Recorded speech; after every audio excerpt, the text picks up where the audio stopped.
जनपद मैनपुरी की सरजमी पर गरजे केशव प्रसाद मौर्य, अखिलेश यादव पर साधा निशाना। मैनपुरी में अब की बार खिलेगा कमल।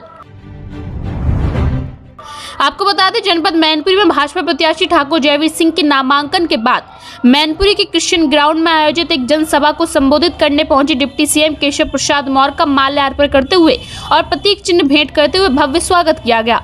उन्हें गदा भेंट करते हुए चांदी का मुकुट पहनाकर उन्हें सम्मानित भी किया गया है। उन्होंने मंच के माध्यम से जनसभा को संबोधित करते हुए उत्तर प्रदेश में 80 लोकसभा सीटें जीतने का ऐलान किया, जिसमें मैनपुरी भी शामिल है। उन्होंने मंच के माध्यम से समाजवादी पार्टी के मुखिया अखिलेश यादव पर जमकर निशाना साधा। उन्होंने कहा कि 2014 से लेकर 2017 तक देश में गुंडा राज अखिलेश यादव ने फैला रखा था, जिसका मुंह तोड़ जवाब देते हुए भारतीय जनता पार्टी ने चुनाव जीतकर खत्म करने का काम किया है। वहीं जनता को संबोधित करते हुए केशव प्रसाद मौर्य ने अखिलेश यादव पर कई गंभीर आरोप लगाए। वहीं और क्या कुछ कहते नजर आए यूपी के डिप्टी सीएम केशव प्रसाद मौर्य, आइए हम आपको इस खबर के जरिए सुनवाते हैं।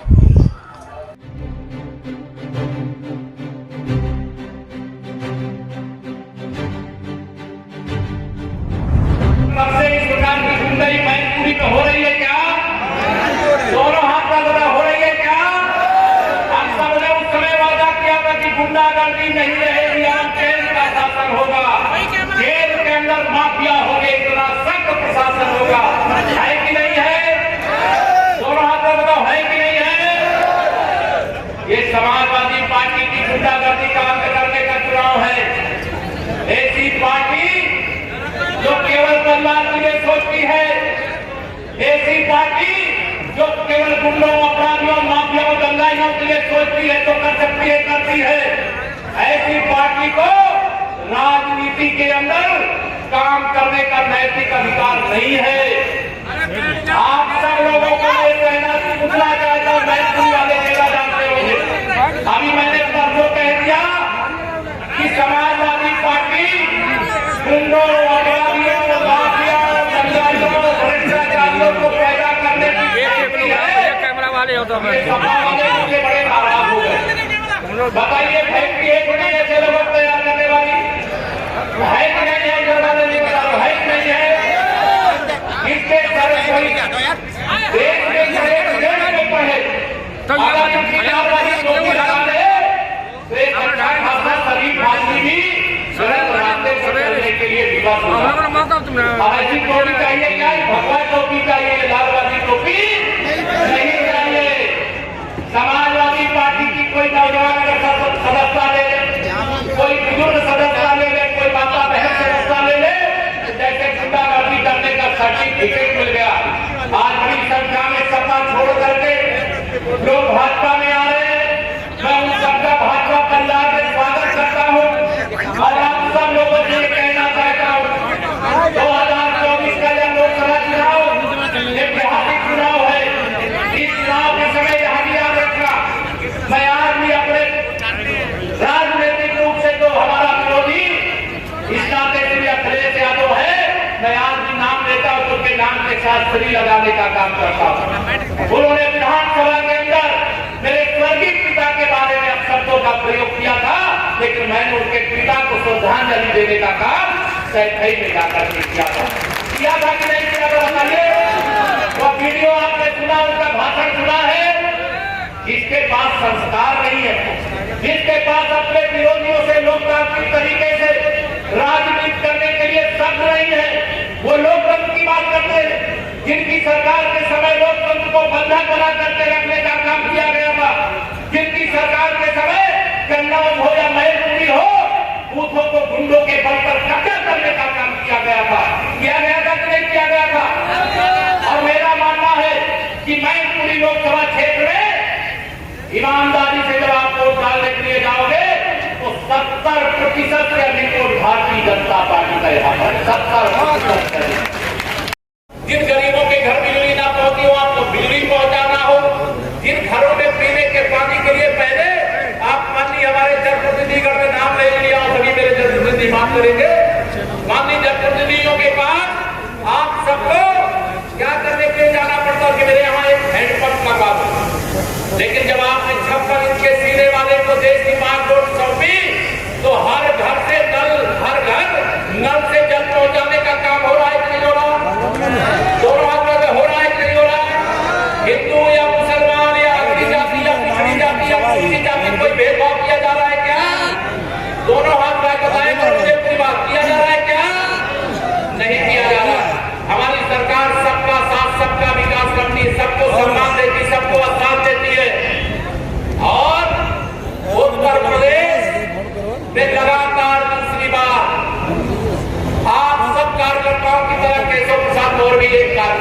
बनते हुए यदि कार्यकर्ता से बड़ा मेरे लिए कोई नहीं होता। मेरे परिवार से जुड़े हुए भी बहुत सारे लोग यहाँ पर बैठे हुए हैं। मैं सबको कहना चाहता हूँ, अगर मध्य प्रदेश में कोई सोचा था क्या कि डॉक्टर मोहन सिंह यादव जी मुख्यमंत्री बने? कोई सोचा था? दोनों हाथ में बताओ, सोचा था कोई? लेकिन भारतीय जनता पार्टी एक ऐसी पार्टी है कि अभी अपने किसी भी कार्यकर्ता को मुख्यमंत्री भी बना सकती है, और एक चाय बेचने वाले, एक पिछड़ी जाति से आने वाले, एक गरीब माँ बाप के बेटे को प्रधानमंत्री भी बना सकती है और मुख्यमंत्री भी बना सकती है। के अंदर हमारे नायब सिंह सैनी जी वहां मुख्यमंत्री बनाए गए, मालूम है कि नहीं मालूम है आप लोग?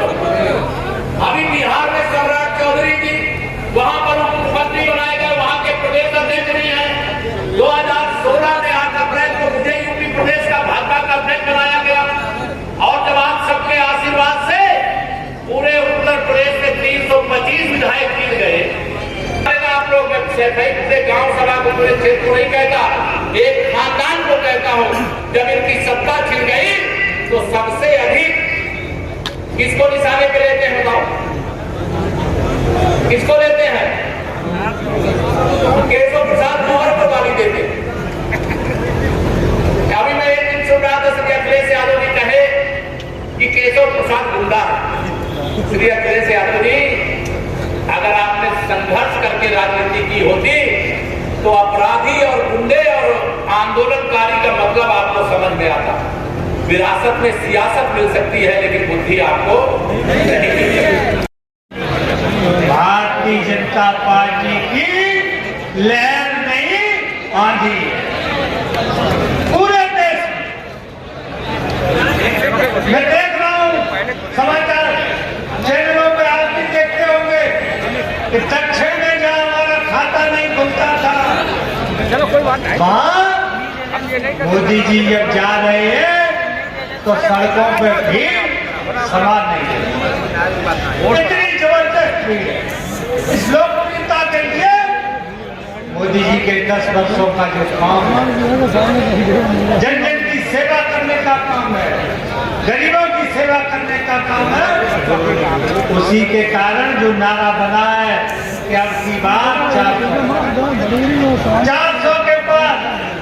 और हमारे उत्तर प्रदेश के नेतृत्व में योगी जी ने, हमारे केशव जी ने नारा दिया है 80 में 80। तो 80 में 80 तो इस बार इस चुनौती को स्वीकार करना है। मुझे याद है 1991 स्वर्गीय श्री मुलायम सिंह जी मुख्यमंत्री थे। भारी मुक्त का चिन्ह के कारण 11-12 हजार वोट से मैं हार गया। मुझे तब से मेरे मन में टीस है कि एक बार मैनपुरी में कमल खिलना चाहिए। और इस बार जिस ताकत से हमारे ठाकुर जयवीर सिंह जी ने चुनौती को स्वीकार किया है, कोई दुनिया की ताकत। ये विकास करेंगे, तरक्की का मार्ग प्रशस्त करेंगे, लोक कल्याण करेंगे, लोगों को सम्मान मिलेगा, महिलाओं को शक्ति मिलेगी। लेकिन हुआ क्या? उत्तर प्रदेश में 12 से 17 के बीच में जो हुआ वो किसी से छुपा नहीं। गुंडई, अराजकता, जमीनों पर कब्जे, शौक वसूली, महिलाओं का अपमान, बलात्कार, पूरे प्रदेश को दंगों की आग में झोंकने का काम आदरणीय अखिलेश जी आपने किया। और आपने जो कर्ज किए, आपने उस समय घटनाएं दी, पूरा प्रदेश स्तब्ध रह गया और प्रदेश की जनता ने मन बनाया। और उसी मन के साथ आपका तख्ता पलटते हुए 2017 में उत्तर प्रदेश में कमल खिला करके आदरणीय योगी जी की सरकार बनाने का काम आप सब बैठे हुए लोगों ने किया। और आदरणीय योगी जी के नेतृत्व में, आदरणीय केशव मौर्य जी के नेतृत्व में उत्तर प्रदेश में सरकार के बनने के बाद अपराधियों के खिलाफ, गुंडों के खिलाफ जीरो टॉलरेंस की नीति के बाद, जीरो टॉलरेंस की नीति का पालन करते हुए प्रदेश सरकार में गुंडों का क्या हुआ है बताने की जरूरत नहीं। क्या तो जेल के अंदर या ऊपर त्रायमाम अपराधी मानने लगे और हर वर्ग, धर्म और जाति के लोगों का न्याय और विकास देने का सुशासन के साथ प्रदेश की सरकार चलाने का काम उत्तर प्रदेश में होगा। एक बयान दिया कि दबाव और दबाने का काम भारतीय जनता पार्टी के लोग कर रहे हैं। अखिलेश जी जरा याद कर लो भैया जहाँ पे वजन न रखो। हिंदुस्तान के उस कलंकित लोकतंत्र के इतिहास को जब आपने अपने मुख्यमंत्री काल में लोकतंत्र को कलंकित करते हुए अपनी पत्नी डिंपल यादव को जिताने के लिए कन्नौज की धरती से किसी को प्रशासन की दमपर गुंडई के बल पर नामांकन नहीं करने दिया था, तब कलंकित हुआ था लोकतंत्र।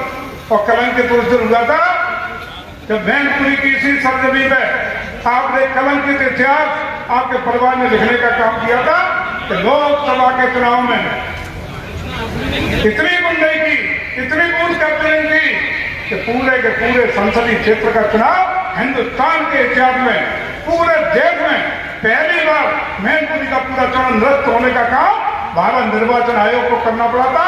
ये आपका इतिहास है।